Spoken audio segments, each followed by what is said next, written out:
Guys 2022 का 10वां month यानी कि अक्टूबर का मंथ ऑलमोस्ट खत्म हो चुका है और शुरू होगा नवंबर का मंथ। ऐसे में काफी सारे लोग एक्साइटेड होते हैं आने वाले नवंबर के मंथ में हमें कौन कौन से नए स्मार्टफोन देखने को मिलेंगे। वैसे अक्टूबर के मंथ में कोई खास स्मार्टफोन लॉन्च नहीं हुए, लेकिन जो भी कसर बाकी रह गई थी वो नवंबर के मंथ में ऑलमोस्ट खत्म हो जाएगी। वैसे दोस्तों, आप कौन से स्मार्टफोन के लिए सबसे ज्यादा एक्साइटेड है, नीचे कमेंट सेक्शन में जरूर से बताइए। Hey what's up guys, upcoming smartphones November 2022, so let's begin. शुरुआत करते हैं। सबसे पहला स्मार्टफोन OnePlus Nord 3। ये स्मार्टफोन के लिए काफी ज्यादा लोग एक्साइटेड हैं। अभी रिसेंटली जो OnePlus Nord 2T smartphone launch हुआ था उसी फोन का ये सक्सेसर होगा, जहां पर आपको 6.43 इंच की full HD+ super AMOLED display देखने को मिलेगी 120 हर्ट्ज रिफ्रेश रेट के साथ। MediaTek Dimensity 8100 processor. Rear side पर आपको ट्रिपल कैमरास का सेटअप देखने को मिलेगा। 50 मेगापिक्सल का प्राइमरी कैमरा सेंसर, 8 मेगापिक्सल का ultra wide angle lens and 2 megapixel का मैक्रो लेंस। इसी के साथ सेल्फी कैमरा 16 मेगापिक्सल का। बैटरी कैपेसिटी की ओर नजर करें तो यहां पर बताया जा रहा है 4500 mAh की बैटरी होगी और लीक्स के अकॉर्डिंग 150 वॉट की फास्ट चार्जिंग। इस फोन का स्टार्टिंग वेरिएंट 8GB रैम और 128GB इंटरनल स्टोरेज के साथ होगा। प्राइस पॉइंट की बात करें तो बताया जा रहा है इस फोन की एक्सपेक्टेड प्राइस 30,000 रुपए होगी। बाकी दोस्तों, आप इस फोन के लिए एक्साइटेड हैं या नहीं, नीचे कमेंट सेक्शन में आप मुझे जरूर से बता सकते हैं। नेक्स्ट स्मार्टफोन है iQOO Neo 7। ये स्मार्टफोन भी काफी ज्यादा इंटरेस्टिंग है। अभी रिसेंटली जो iQOO Neo 6 स्मार्टफोन लॉन्च हुआ था उसी फोन का ये सक्सेसर होगा, जहां पर आपको 6.7 इंच की full HD+ super AMOLED display देखने को मिलेगी 120 हर्ट्ज रिफ्रेश रेट के साथ। मीडियाटेक डायमेंसिटी 9000+ प्रोसेसर होगा, जो कि 4nm टेक्नोलॉजी पर बेस्ड है, मतलब कि काफी ज्यादा पावर एफिशिएंट प्रोसेसर है। रियर साइड पर ट्रिपल कैमरास का सेटअप होगा। 50 मेगापिक्सल का प्राइमरी कैमरा सेंसर, 8 मेगापिक्सल का ultra wide angle lens and 2 megapixel का मैक्रो लेंस। इसी के साथ सेल्फी कैमरा 16 मेगापिक्सल का। बैटरी कैपेसिटी की ओर नजर करें तो इस फोन में 5000 mAh की बड़ी बैटरी होगी एंड 120 वॉट की फास्ट चार्जिंग। प्राइस पॉइंट की बात करें तो इस फोन की एक्सपेक्टेड प्राइस 35,000 के आसपास होगी। नेक्स्ट स्मार्टफोन है Xiaomi 12 Lite NE 5G। यह स्मार्टफोन खास करके उन लोगों के लिए डिजाइन किया गया है जो लोग कॉम्पैक्ट स्मार्टफोन लेना चाहते हैं और प्रीमियम डिजाइन के साथ, अंडर 30,000 रुपीज के प्राइस पॉइंट पर। यहां पर आपको 6.5 इंच की सुपर एमोलेड डिस्प्ले देखने को मिलेगी 120 हर्ट्ज रिफ्रेश रेट के साथ। फ्रंट साइड पर गोरिल्ला ग्लास 5 की प्रोडक्शन और सेंटर में एल्यूमिनियम की frame, which is a quite good. Qualcomm Snapdragon 7 Gen 1 processor, जो कि काफी ज्यादा पावरफुल प्रोसेसर है, अंडर 30,000 रुपीज के प्राइस पॉइंट पर। रियर साइड पर ट्रिपल कैमरास का सेटअप होगा। 50 मेगापिक्सल का प्राइमरी कैमरा सेंसर, 20 मेगापिक्सल का ultra wide angle lens and 2 megapixel का मैक्रो लेंस। इसी के साथ दोस्तों फ्रंट साइड पर dual selfie camera setup 32+32 megapixel, which is a quite good. Battery capacity की ओर नजर करें तो यहां पर आपको 4500 mAh की बैटरी देखने को मिलेगी और 67 वॉट की फास्ट चार्जिंग। ऑन पेपर देखा जाए तो काफी कमाल का स्मार्टफोन है, लेकिन सब कुछ डिपेंड करता है प्राइस पॉइंट पर। अगर ये फोन अंडर 30,000 रुपीज के प्राइस पॉइंट पर आ जाता है तो काफी सारे स्मार्टफोन को ये कंपटीशन देगा। नेक्स्ट स्मार्टफोन है Xiaomi 12T।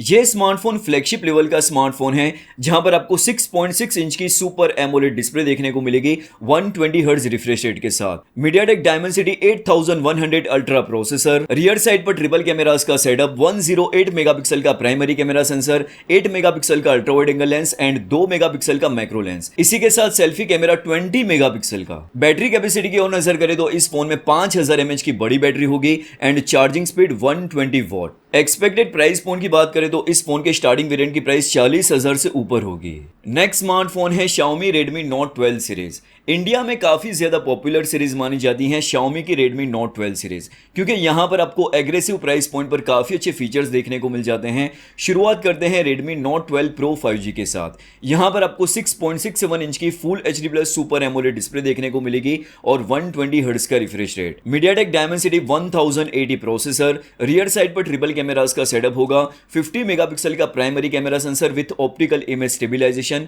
8 मेगापिक्सल का ultra wide angle lens and 2 megapixel का मैक्रो लेंस। इसी के साथ सेल्फी कैमरा 16 मेगापिक्सल का। बैटरी कैपेसिटी की ओर नजर करें तो यहां पर आपको 5000 mAh की बड़ी बैटरी देखने को मिलेगी एंड 67 वॉट की फास्ट चार्जिंग।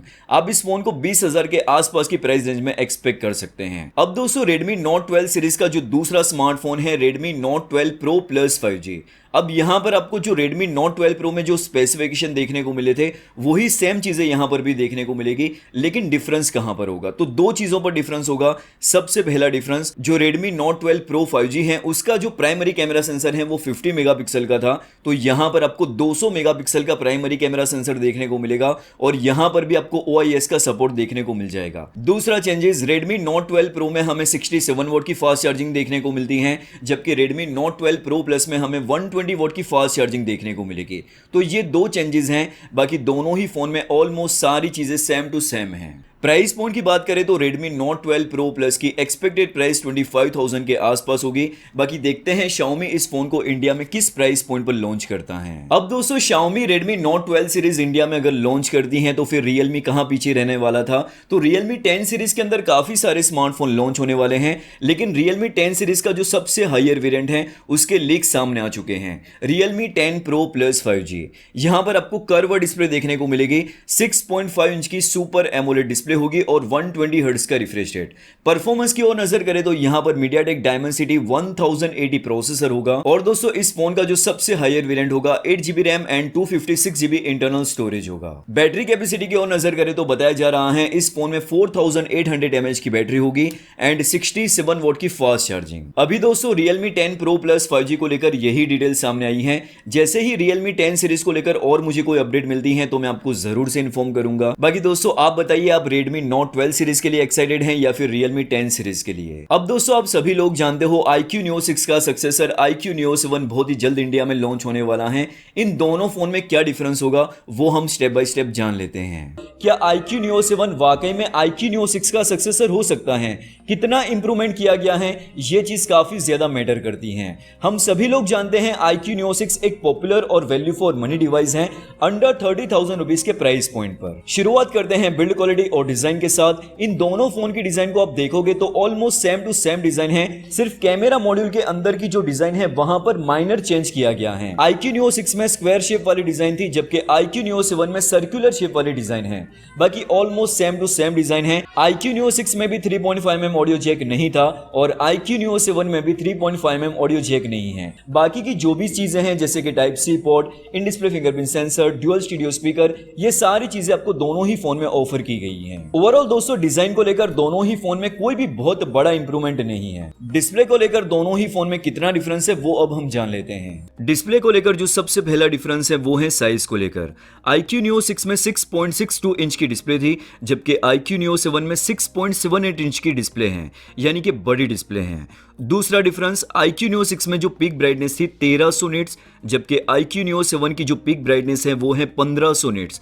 HDR ब्राइटनेस के मामले में iQOO Neo 7 ज्यादा बेटर है कंपेयर टू iQOO Neo 6। एक और डिफरेंस है, iQOO Neo 6 में E4 AMOLED डिस्प्ले थी, जबकि iQOO Neo 7 में E5 AMOLED डिस्प्ले है। अगर E5 डिस्प्ले को E4 से कंपेयर करते हैं तो ये E5 display 30% less power consume करती है और ब्राइटनेस भी इसमें ज्यादा देखने को मिलेगी compare to E4 AMOLED display. बाकी की जो चीजें हैं, सुपर AMOLED डिस्प्ले, 120 हर्ट्ज का रिफ्रेश रेट, 360 हर्ट्ज का टच सैंपलिंग रेट, तो ये सारी चीजें दोनों ही फोन में सेम टू सेम है। अब दोस्तों आ जाते हैं परफॉर्मेंस के डिपार्टमेंट में, जिसके लिए iQOO ब्रांड के फोन पॉपुलर होते हैं। Neo 6 में Qualcomm Snapdragon 870 प्रोसेसर देखने को मिला था, जो कि काफी ज्यादा स्टेबल प्रोसेसर था। खास करके हार्डकोर गेमिंग परफॉर्मेंस के लिए ये प्रोसेसर काफी कमाल का है। BGMI में कांस्टेंट 60 FPS देखने को मिलता है। Antutu बेंचमार्क स्कोर की बात करें तो 7 लाख से भी ऊपर है। iQOO Neo 6 में हमें MediaTek Dimensity 9000 plus processor offer किया गया है, जो कि Qualcomm Snapdragon 8 Gen 1 के लेवल का प्रोसेसर है। 10 लाख से भी ऊपर इसका Antutu बेंचमार्क स्कोर है, तो आप इससे अंदाजा लगा सकते हैं इसकी गेमिंग परफॉर्मेंस कैसी होगी। Qualcomm Snapdragon 870 का स्कोर 7 लाख से ऊपर था और इसका स्कोर यानी कि MediaTek Dimensity 9000 प्लस का स्कोर 10 लाख से ऊपर है। तो डेफिनेटली परफॉर्मेंस के डिपार्टमेंट में एक बहुत बड़ा इंप्रूवमेंट है compare to iQOO Neo 6। iQOO Neo 6 दोस्तों दो वेरिएंट के साथ लॉन्च हुआ था, 8128 एंड 12256, जबकि iQOO Neo 7 4 वेरिएंट के साथ लॉन्च हुआ है, 8128, 8256, 12256 एंड जो सबसे हायर वेरिएंट है 12GB RAM and 512GB internal storage. Storage का जो टाइप है वो दोनों ही फोन में सेम है, UFS 3.1। कैमरा सेक्शन की ओर नजर करें तो यहां पर भी इंप्रूवमेंट किया गया है। iQOO Neo 6 में रियर साइड पर जो प्राइमरी कैमरा सेंसर है 64 मेगापिक्सल का विद सैमसंग GW1P सेंसर, जबकि दूसरी ओर iQOO Neo 7 में रियर साइड पर जो प्राइमरी कैमरा सेंसर है वो है 50 मेगापिक्सल का विद सोनी IMX766 सेंसर के साथ, जो कि काफी अच्छा सेंसर है। बाकी के जो सेंसर हैं वो दोनों ही फोन में सेम है। 8 मेगापिक्सल का ultra wide angle lens, 2 megapixel का मैक्रो लेंस और इसी के साथ 16 मेगापिक्सल का सेल्फी कैमरा। बैटरी कैपेसिटी की ओर नजर करें तो iQOO Neo 6 में 4700 mAh की बैटरी ऑफर की गई थी, जबकि दूसरी ओर iQOO Neo 7 में 5000 mAh की बैटरी ऑफर की गई है। इतना ही नहीं दोस्तों, चार्जिंग स्पीड में भी अच्छा खासा डिफरेंस है। iQOO Neo 6 में 80 वॉट की फास्ट चार्जिंग थी, जबकि iQOO Neo 7 में 120 वॉट की फास्ट चार्जिंग दी गई है। 10 मिनट में iQOO Neo 7 50% चार्ज हो जाएगा। Overall battery capacity, charging speed, इन दोनों चीजों में इंप्रूवमेंट है। प्राइस पॉइंट की बात करें तो अभी फिलहाल iQOO Neo 6 की करंट प्राइस 28,000 है विदाउट ऑफर, जबकि iQOO Neo 7 की एक्सपेक्टेड प्राइस 35,000 होगी फॉर बेस वेरिएंट। अगले 2 महीने के अंदर ये फोन इंडिया में लॉन्च होने की उम्मीद है। फाइनल वर्डिक्ट की बात करें तो कितना इंप्रूवमेंट है दोनों ही फोन में, display, performance, primary camera sensor, battery capacity, charging speed, इन 5 चीजों के अंदर मेन डिफरेंस है अगर इसे हम कंपेयर करते हैं iQOO Neo 6 के साथ। बाकी दोस्तों, iQOO Neo 7 के बारे में आपके क्या ओपिनियन है और कंपटीशन को देखते हुए iQOO को इस फोन की इंडिया में क्या प्राइस रखनी चाहिए, नीचे कमेंट सेक्शन में आपकी वैल्यूएबल फीडबैक जरूर से बताइए, क्योंकि आपके ओपिनियन बहुत ही ज्यादा मैटर करते हैं। तो ये है दोस्तों वो स्मार्टफोन जो आपको नवंबर के मंथ में मोस्ट प्रोबेबली देखने को मिलेंगे, और अगर मुझे कोई और नए स्मार्टफोन की अपडेट मिलती है तो मैं आपको जरूर से इन्फॉर्म करूंगा। मैं आपका इंतजार करूंगा नेक्स्ट वीडियो में। तब तक के लिए take care and be safe.